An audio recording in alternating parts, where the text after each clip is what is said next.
In this world, bank பேலன்ஸுங்கிறது சும்மா ஸ்க்ரீனில் தெரிய ஒரு நம்பர் தான். Stocks, mutual funds, crypto, NFT, PFT, ABC எல்லாமே வந்துட்டு டிஜிட்டல். ஏன் கவர்மெண்ட் கூட டெய்லி மணியை பிரிண்ட் பண்ணிக்கிட்டே இருக்கானுங்க. பட் ஒரு அசட் 5000 வருஷமாக போர், பேண்டமிக்கு, சுனாமி, எர்த்வேக்கு இது எல்லாத்தையும் தாண்டி அதோட வேல்யூ ஹோல்ட் பண்ணிட்டு இருக்குன்னு சொன்னால் நம்ப முடியுமா?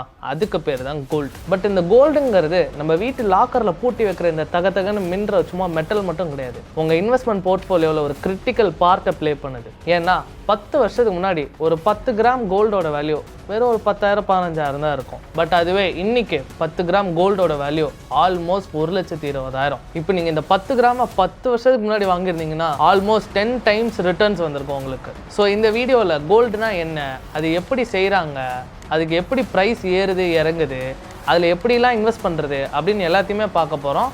ஸோ எங்கேயும் போயிடாதீங்க. Stay tuned and this is your Prasna here. Let's கோ.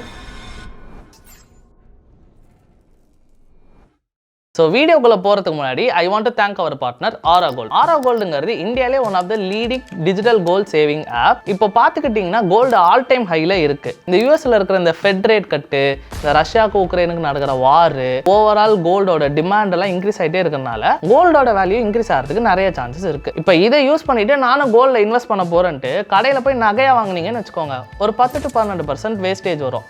இப்போ இதுவே நீங்கள் காயின் பாரா வாங்கினீங்கன்னா 2 to 4% வேஸ்டேஜ் வரும். இப்போ நம்ம ஆரா கோல்டில் பார்த்துக்கிட்டிங்கன்னா வெறும் 0% வேஸ்டேஜ். இதில் வெறும் 10 ரூபாய்க்கு கூட நீங்கள் எஸ்ஐபி ஸ்டார்ட் பண்ணிக்கலாம். இந்த மாதிரி நீங்கள் கொஞ்சம் கொஞ்சமாக சேர்த்து வைக்கிற கோல்டை காயினா டெலிவரியும் எடுத்துக்கலாம். இல்லை நான் காயினால எடுக்க மாட்டேன் அப்படியே செல் பண்ண போகிறேன்னு நினச்சிக்கிட்டிங்கன்னா ஆரா கோல்டில் 2% தான் ஸ்ப்ரெட்டு. பட் மற்ற டிஜிட்டல் ஆப்ஸில் 3 to 4% வரைக்கும் ஸ்ப்ரெட் இருக்குது. இப்போ நானும் ஆரா கோல்டில் தான் ரெகுலராக டெய்லி எஸ்ஐபி போட்டுட்டு வரேன். இப்போ நீங்களும் ஆரா கோல்டில் இன்வெஸ்ட் பண்ணணும்னு நினச்சிங்கன்னா கீழே டிஸ்கிரிப்ஷனில் லிங்க் இருக்குது.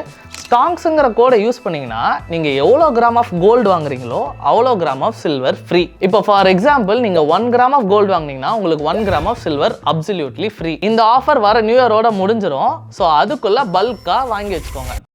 கோல்டுங்கிறது ஒரு கெமிக்கல் எலமெண்ட். அதோட சிம்பல் வந்து ஏயு.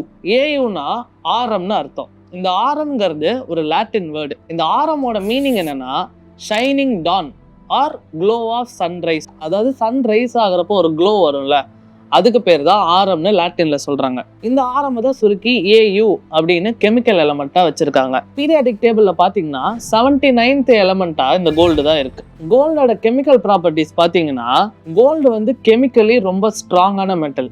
ஏன்னா அது வந்து துரு பிடிக்காது, இந்த அரிப்பு அந்த மாதிரி எதுவுமே இருக்காது. And also gold is very malleable and ductile.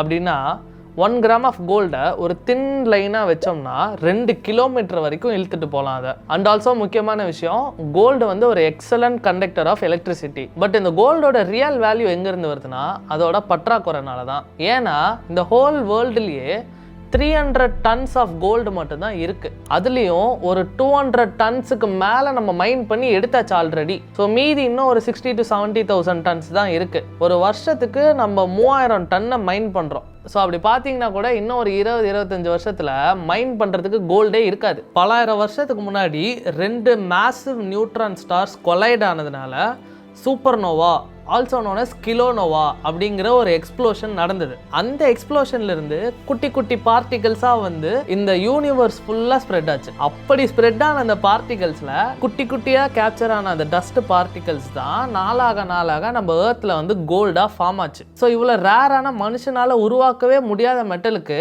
எப்படி வேல்யூவை கண்டுபிடிக்கிறது, இதுக்கு யாரு தான் பிரைஸ் வைக்கிறா அப்படின்னு கேட்டீங்கன்னா லண்டன் தான் அதை பண்றாங்க. ஸோ இந்த வேர்ல்டுலயே கோல்டுக்கு பிரைஸ் வைக்கிறது யாருன்னா லண்டன் தான். லண்டன்ல LBMA அதாவது லண்டன் புல்லியன் மார்க்கெட் அசோசியேஷன் அப்படின்னு ஒரு அசோசியேஷன் தான் இன்னைக்கு கோல்டுக்கு இதுதான் வேல்யூ அப்படின்னு டிட்டர்மைன் பண்றாங்க. ஸோ இந்த ப்ரைஸை மேஜராக 2 ஃபேக்டர்ஸ் மூவ் பண்ணுது. ஒன்று US டாலர்ஸ். ஏன்னா US டாலர்ஸ்க்கும் கோல்டுக்கும் வேல்யூ வந்து இன்வெர்ஸ்லி ப்ரொபோர்ஷனல். அதாவது US டாலரோட வேல்யூ ஏறுச்சுன்னா கோல்டோட வேல்யூ இறங்கும். இது ஏன்னு நான் அப்புறம் டீட்டெயிலாக சொல்கிறேன். Similarly second factor interest rate. Interest ரேட்னா இப்போ சென்ட்ரல் பேங்க்ஸ் வந்து இன்ட்ரெஸ்ட் ரேட்டை ஏற்றுனாங்கன்னா கோல்டு பிகம்ஸ் சீப்பர். ஸோ இந்த சென்ட்ரல் பேங்க்ஸ்லாம் யார், இவங்க ஏன் கோல்டை பை பண்ணுறாங்க அப்படின்னு கேட்டிங்கன்னா, ஸோ இப்போ நாளைக்கே அமெரிக்காக்கோ ரஷ்யாக்கோ வார் வந்துருச்சுன்னு வைங்க, US டாலர்ஸும் அடி வாங்கும், ரஷ்யன் எக்கனாமியும் அடி வாங்கும், இது ரெண்டுத்தையும் டிபெண்ட் பண்ணியிருக்கிற மற்ற எல்லா கண்ட்ரிஸோட எக்கனாமியும் அடி வாங்கும். பட் என்னதான் எவன் அடி வாங்கினாலும் கோல்டுங்கிறது ஒரு யூனிவர்சல் கரன்சி. ஸோ அதனால தான் சென்ட்ரல் பேங்க்ஸ் கோல்டை ஒரு வேல்யூபிள் அசல்ட்டாக பார்க்குறாங்க. இப்போ யூஎஸ் டாலருக்கும் கோல்டுக்கும் என்ன சம்மந்தம் அப்படின்னு நீங்கள் கேட்டிங்கன்னா, யூஎஸ் டாலருங்கிறது one of the most powerful currency இந்த வேர்ல்டு. ஸோ அதனால தான் லண்டன் மார்க்கெட்டில் ப்ரைஸை டிட்டர்மைன் பண்ணுறப்பவே யூஎஸ் டாலருக்கு அகெயின்ஸ்டாக ப்ரைஸ் பண்ணுறாங்க. இப்போ என்ன ஹைலைட்டுன்னு கேட்டிங்கன்னா, யூஎஸோட கடன் ஏறிட்டே போகுது. ஸோ அதை சமாளிக்க நம்ம ட்ரம்ப் மாமா டாலரை பிரிண்ட் பண்ணி தள்ளிட்டே இருக்காரு. இப்படி டாலர்ஸை எக்ஸ்ட்ராவாக பிரிண்ட் பண்ணுறாங்கன்னா அப்போ என்ன நடக்கும்? இன்ஃப்ளேஷன். ஸோ இன்ஃப்ளேஷனை பீட் பண்ணுறதுக்காக அவங்க கோல்டை பை பண்ணி ஹெட்ஜ் பண்ணிக்கிறாங்க. ஸோ இதனால தான் யூஎஸோட கடன் ஏற ஏற அவங்க மணி பிரிண்ட் பண்ணிகிட்டே இருக்காங்க. மணி பிரிண்ட் பண்ண கோல்டை வாங்கிக்கிட்டே இருக்காங்க. கோல்டு வாங்க கோல்டோட ப்ரைஸ் ஏறிட்டே தான் இருக்கும். சரி, ஓகே, லண்டன் மார்க்கெட்டில் ப்ரைஸை ஃபிக்ஸ் பண்ணிட்டாங்க. இப்போ இந்தியாவில் எப்படி ப்ரைஸ் ஃபிக்ஸ் பண்ணுறாங்க அப்படின்னு கேட்டிங்கன்னா, இந்தியா தான் second largest importer of the gold.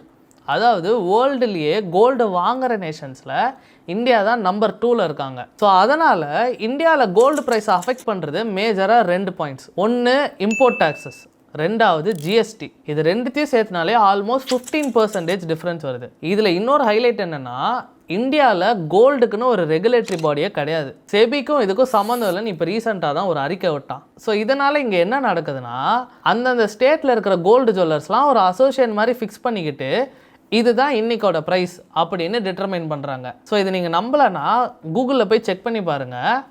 டெல்லியில் ஒரு ப்ரைஸ் இருக்கும், மும்பையில் ஒரு ப்ரைஸ் இருக்கும், சென்னையில் ஒரு ப்ரைஸ் இருக்கும். ஏன் நமக்கு பக்கத்தில் இருக்க கேரளாவில் டிஃப்ரெண்ட் ப்ரைஸ் இருக்கும். சரி, இப்போ இம்போர்ட் பண்ணுறதுனால தானே இவ்வளோ காசு வருது. நம்ம ஊர்லேயும் இந்த கொஞ்சோண்டு பார்ட்டிகல்ஸ்லாம் உழுந்துருக்கும்ல, நம்மளும் ஏன் மைண்ட் பண்ணி எடுக்கக்கூடாது அப்படின்னு கேட்டிங்கன்னா, இந்தியாவில் இப்போ கரண்ட்டாக ஆக்டிவாக இருக்கிறது ஒரே ஒரு மைன் தான். அதுவும் கர்நாடகாவில் இருக்குது. நீங்கள் நினைக்கிற கேஜிஎஃப் கிடையாது, அது பேர் ஹுட்டி கோல்டு மைன். இப்போ இந்த கேஜிஎஃப் மைனுக்கு என்ன தான் ஆச்சுன்னு கேட்டிங்கன்னா, கேஜிஎஃப் கோல்டு மைன்ஸ்ங்கிறது கிட்டத்தட்ட 3 கிலோமீட்டர் டீப்பானது. அண்ட் ஆல்சோ 120 வருஷமாக அங்கே கோல்டு மைன் பண்ணிட்டு தான் இருந்தாங்க. பட் போக போக என்ன ஆச்சுன்னா, ரொம்ப டீப்பாக போகிறப்போ நிறைய காசு செலவுப்பட்டுச்சு, நிறைய எக்யூப்மெண்ட்ஸ் தேவைப்பட்டுச்சு. அண்ட் ஆல்சோ கோல்டு கண்டென்ட்டும் கம்மியாக ஒரு பாயிண்ட்டுக்கு மேலே ரொம்ப லாஸ் தான் வந்தது. அதனால் இந்தியன் கவர்மெண்ட் 2001லேயே கேஜிஎஃப் மைன்ஸை க்ளோஸ் பண்ணிட்டாங்க. பட் என்னதான் இருந்தாலும் அங்கே இன்னும் கொஞ்சோண்டு கோல்டு இருக்க தான் செய்யுது. மேபி அது ராக்கி பாய்கிட்ட கேட்டால் தான் தெரியும். இப்போ இந்தியாவில் ஒவ்வொரு இடத்துல ஒவ்வொரு மாதிரி ப்ரைஸ் இருக்கே. இப்போ நான் கோல்டு வாங்கணுன்னா எங்கே வாங்குறது, இப்போ இதில் இன்வெஸ்ட் பண்ணணுன்னா எப்படி இன்வெஸ்ட் பண்ணுறது அப்படின்னு கேட்டிங்கன்னா, பேசிக்கலி கோல்டு இன்வெஸ்ட்மெண்ட்டில் 3 மெத்தட் இருக்குது. First physical gold, second digital gold, third ETFs. So first physical கோல்டுனா என்ன? நம்ம ஒரு ஜுவல்லரி கடையில் போயிட்டு நகையாக வாங்குறது, ஆர் காயினாக வாங்குறது, ஆர் கோல்டு பாராக வாங்குறது, இந்த மாதிரி வாங்குறது பேர் தான் ஃபிசிக்கல் கோல்டு. ஒவ்வொரு நகையை பொறுத்து ஒவ்வொரு வேஸ்டேஜ் இருக்கும், அதாவது செய்கூலி சேதாரம்னு சொல்லுவாங்க. இது இல்லாமல் ஜிஎஸ்டி வேறு 3% இருக்குது. இப்போ செகண்டு டிஜிட்டல் கோல்டு அப்படின்னு கேட்டிங்கன்னா, இன்றைக்கி நிறைய ஆப்ஸ் இருக்குது. லைக் ஆரா கோல்டு, ஜாரு, ஃபோன்பே, எம்எம்டிசின்னு இந்த மாதிரி நிறைய ஆப்ஸ் இருக்குது. அதில் எதுலனாலும் நீங்கள் டிஜிட்டலாக வாங்கிக்கலாம். இப்போ இந்த டிஜிட்டல் கோல்டு எப்படி ஒர்க் ஆகுதுன்னு கேட்டிங்கன்னா, இப்போ நீங்கள் டிஜிட்டல் கோல்டு ஆப்பில் 100 ரூபாய் இன்வெஸ்ட் பண்ணுறீங்கன்னா, அந்த டிஜிட்டல் கோல்டு கம்பெனி 100 ரூபாய்க்கு கோல்டை வாங்கி உங்கள் பேரில் ஸ்டோர் பண்ணி வச்சுருப்பாங்க. இப்படி தான் டிஜிட்டல் கோல்டு ஒர்க் ஆகுது. பட் இது எல்லாரும் இப்படி ஸ்டோர் பண்ணி வைக்கிறாங்கன்னா தெரில. அதனால தான் செபி வந்து பார்த்து கேர்ஃபுல்லாக இருங்கன்னு சொல்லியிருக்கான். Third ETF. இடிஎஃப்னா எக்ஸ்சேஞ்ச் ட்ரேடட் ஃபண்ட்ஸ். அதாவது நிறைய ஃபண்ட் ஹவுசஸ் கோல்டை வாங்கி இன்வெஸ்ட்மெண்ட்டாக வச்சுருப்பாங்க. க்ரோ, ஜீரோதா இந்த மாதிரி ஸ்டாக் மார்க்கெட் புரோக்கர் கிட்ட வாங்கிக்கலாம். பட் இந்த ஃபண்ட் ஹவுசஸும் கோல்டை ஃபிசிக்கலாக வாங்கி தான் வச்சுருக்கணும். பட் இதில் வந்து பார்த்துக்கிட்டிங்கன்னா உங்களுக்கு 3% ஜிஎஸ்டி கிடையாது. ஸோ இது இல்லாமல் எஸ்ஜிபின்னு ஒரு மேட்டர் இருக்குது. நீங்கள் ரீசெண்டாக எல்லா ஃபைனான்ஸ் ரீல்ஸ்லையும் பார்த்துருப்பீங்க. அதாவது சாவரின் கோல்டு பாண்ட்ஸ். இப்போ எஸ்ஜிபிங்கிற கான்செப்ட் எப்படி இருந்ததுன்னா, இப்போ நான் ஒரு 1 lakh அதில் இன்வெஸ்ட் பண்ணுறேன்னா 1 lakhக்கு இன்னைக்கு ரேட் படி இவ்வளோ கிராம் ஆஃப் கோல்டு அப்படின்னு ஒரு பாண்டில் எழுதி கொடுத்துருவாங்க. இது வந்து 8 இயர்ஸ் இதுக்கு மெச்சூரிட்டி பீரியட். ஸோ 8 இயர்ஸ் கழிச்சு அன்னைக்கு கோல்டு ரேட் எவ்வளோ இருக்கோ அதை அப்படியே எனக்கு கொடுத்துருவாங்க. இப்போ லெட்ஸே இன்னைக்கு வந்து 1 கிராம் கோல்டு 10,000 ரூபான்னு வச்சுப்போம். ஸோ இப்போ நான் 1 lakh இன்வெஸ்ட் பண்ணேன்னா பிரசனாங்கிற பேரில் 10 கிராமுக்கு ஒரு பாண்டு கொடுத்துருவாங்க. இப்போ 8 வருஷம் கழிச்சு கோல்டோட விலை 20,000 ரூபான்னு வச்சுப்போமே. அப்போ போய் நான் இந்த பாண்டை கொடுத்து என்கிட்ட 10 கிராம் இருக்குது, எனக்கு இதை கேஷாக கொடுங்கன்னா அவங்க 1 கிராமுக்கு 20,000 ரூபான்னு கணக்கு எடுத்துட்டு 2 லட்ச ரூபாய் எனக்கு திருப்பி கொடுத்துருவாங்க. இதில் இன்னொரு ஹைலைட் என்னென்னா, இந்த 8 வருஷம் இருக்குல்ல, இந்த ஒவ்வொரு வருஷமும் 2.6% எனக்கு ரிட்டர்னும் கிடைக்கும். அண்ட் இதில் இன்னொரு முக்கியமான விஷயம் என்னென்னா, இதில் வர கேபிட்டல் கெயின்ஸு 100% டேக்ஸ் ஃப்ரீ. இது கவர்மெண்ட்டே நடத்தின ஒரு ஸ்கீம் தான். ஸோ இப்போ ரீசெண்டாக கவர்மெண்ட்டால் திரும்ப பே பண்ண முடியலங்கிறதுனால இந்த ஸ்கீமை ஸ்டாப் பண்ணி வச்சுருக்காங்க. பட் இன்னும் இந்த எஸ்ஜிபிலாம் செகண்டரி மார்க்கெட் லைக் ஷேர் மார்க்கெட்டில் அவைலபிளாக தான் இருக்குது. நீங்கள் வேணும்னா அதை கூட வாங்கிக்கலாம். இப்போ இந்த physical gold, digital gold, ETF இதில் எது பெஸ்ட்டு, எதில் வந்து ரிட்டர்ன்ஸ் அதிகமாக வரும், எதில் ரிஸ்க் ரொம்ப கம்மி இப்படின்லாம் பார்க்கறதுக்கு நான் இங்கே ஒரு டூல் பில்ட் பண்ணியிருக்கேன். அதை நம்ம ஓப்பன் பண்ணிக்கலாம். ஸோ இங்கே ஃபஸ்ட்டு எடுத்தோடனே நம்ம எவ்வளோ இன்வெஸ்ட் பண்ண போகிறோம் அப்படின்ட்டுருக்கு. லெட்ஸே நான் வந்துட்டு ஒரு 10 lakhs அப்படின்னு போட்டுடுறேன். அதுக்கப்புறம் எத்தனை % ரிட்டர்ன்ஸ் எக்ஸ்பெக்ட் பண்ணுறேன், மூணுத்துலேயும் ஆவரேஜாக ஒரு 10%ன்னு வச்சுப்போம். அண்ட் எவ்வளோ இயர்ஸ்க்கு இன்வெஸ்ட் பண்ணுறேன், அதை வந்து ஒரு 10 yearsன்னு வச்சுக்கலாம். ஓகேங்களா? இப்போ பார்த்துட்டிங்கன்னா இங்கே டிஜிட்டல் கோல்டு தான் ஆல்மோஸ்ட் 23 lakhs இருக்குது. ஃபிசிக்கல் கோல்டு 21 lakhs 30 தான் இருக்குது. ETF 21 lakhs 23,000 தான் இருக்குது. என்ன சொல்கிறீங்க, ETFல தான் ஜிஎஸ்டியும் இல்லை, செய்கூலி சேதாரமும் இல்லையே, அப்புறம் ஏன் ETFல ரொம்ப கம்மியாக இருக்குது, டிஜிட்டல் கோல்டு அதிகமாக இருக்குது அப்படின்னு கேட்டிங்கன்னா, இங்கே கீழே ஸ்க்ரோல் பண்ணி பாருங்கள். ஃபிசிக்கல் கோல்டு, டிஜிட்டல் கோல்டு ரெண்டுத்துலேயுமே 3% ஜிஎஸ்டி இருக்குது. ETFல அது கிடையாது. ஓகேங்களா? அண்ட் அதே மாதிரி செய்கூலி சேதாரம் ஃபிசிக்கல் கோல்டில் காயினாக வாங்கினா 2%, இதுவே பாராக வாங்கினா 4%. ஓகேங்களா? டிஜிட்டல் கோல்டு, ETF ரெண்டுத்துலேயுமே செய்கூலி சேதாரம் கிடையாது. ஸோ இப்போ இந்த 10 lakhs நம்ம 10% ரிட்டர்ன் அப்படின்னு அசியூம் பண்ணிட்டு 10 வருஷத்துக்கு இன்வெஸ்ட் பண்ணுறோம் அப்படின்னா நமக்கு இனிஷியலாக வந்துட்டு ETFல தான் அதிகமாக இருக்கும். ஆல்மோஸ்ட் 26 lakhs வந்திருக்கு. டிஜிட்டல் கோல்டில் 25 lakhs வந்திருக்கு. ஃபிசிக்கல் கோல்டில் 24 lakhs வந்திருக்கும். ஓகேங்களா? இப்போ பாயிண்ட் என்னன்னா, இங்கே கீழே எக்ஸ்பென்ஸ் ரேஷியோ அப்படின்னு ஒன்று இருக்குல்ல. எக்ஸ்பென்ஸ் ரேஷியோ அப்படிங்கிறது என்னன்னா, இந்த மியூச்சுவல் ஃபண்ட்ஸ்லாம் கொடுக்குற ஃபீஸ், நம்ம மியூச்சுவல் ஃபண்டை மேனேஜ் பண்ணுற ஒரு மேனேஜர்னு ஒருத்தர் இருப்பார்ல, அவருக்கு நம்ம பே பண்ணுற ஃபீ தான் எக்ஸ்பென்ஸ் ரேஷியோ. இது வந்து ETFல ஒரு 0.5 to 0.8% இருக்கும். அண்ட் அது போக ட்ராக்கிங் எரர் அப்படின்னு ஒன்று இருக்குது. ட்ராக்கிங் எரர் அப்படிங்கிறது என்னன்னா, இந்த லண்டன் ப்ரைஸையும் இந்தியன் ப்ரைஸையும் சேர்த்து ட்ராக் பண்ணி இந்த கோல்டு ETFல ஒரு NAVயோட வேல்யூ, அதாவது ஒரு நெட் அசட்டோட வேல்யூ இவ்வளோ தான் அப்படின்னு டிட்டர்மைன் பண்ணுறாங்களே, அப்படி டிட்டர்மைன் பண்ணுறப்போ கொஞ்சோண்டு ஒரு ட்ராக்கிங் எரர் இருக்கும். அது வந்துட்டு ஒரு 0.2 to 0.3% இருக்கும். அதையும் வந்து நீங்கள் ஆட் பண்ணிக்கலாம். ஓகேங்களா? இப்போ இந்த ட்ராக்கிங் எரர், எக்ஸ்பென்ஸ் ரேஷியோலாம் பார்த்துட்டு ETF தான் வேஸ்ட்டு அப்படின்னு நினச்சிங்கன்னா அப்படிலாம் கிடையாது. டிஜிட்டல் கோல்டு, ஃபிசிக்கல் கோல்ட்லேயும் கொஞ்சம் பிரச்சனை இருக்குது. அதுக்கு பேர் தான் ஸ்ப்ரெட். ஃபிசிக்கல் கோல்டுக்கு 5% வரைக்கும் இருக்குது. டிஜிட்டல் கோல்டில் 2% ஸ்ப்ரெட் இருக்குது. இந்த ஸ்ப்ரெட் அப்படிங்கிறது என்னென்னா, இப்போ நம்ம டிஜிட்டல் கோல்டு 100 ரூபாய்க்கு வாங்கினோம்னா நம்ம பேரில் 100 ரூபாய்க்கு கோல்டை வாங்கி அவங்க ஃபிசிக்கலாக ஸ்டோர் பண்ணியிருப்பாங்கன்னு சொன்னால, ஸோ அந்த ஸ்டோர் பண்ணி வைக்கிறதுக்கு, இந்த வாங்கிறதுக்கு, இது எல்லாத்துக்கும் ஒரு ஃபீ இருக்கும். அந்த ஃபீ தான் இந்த ஸ்ப்ரெட். ஓகேங்களா?